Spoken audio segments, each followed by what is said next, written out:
mamayang alauna.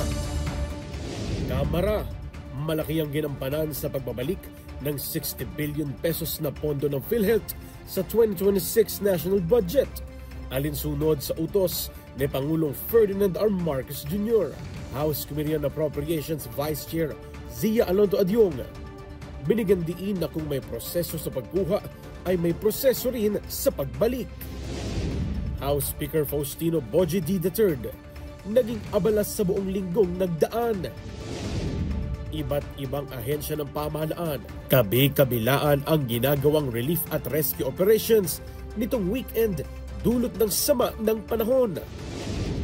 Land Transportation Office, may babalas sa mga isnaberong taxi driver na mananamantala sa dami ng commuters ngayong holiday season. At mga kinatawan ng Kamara, tuloy-tuloy ang serbisyo sa distrito ngayong magpapasko. Abangan lahat ng yan sa alauna sa balita dito lang sa Congress TV at IBC.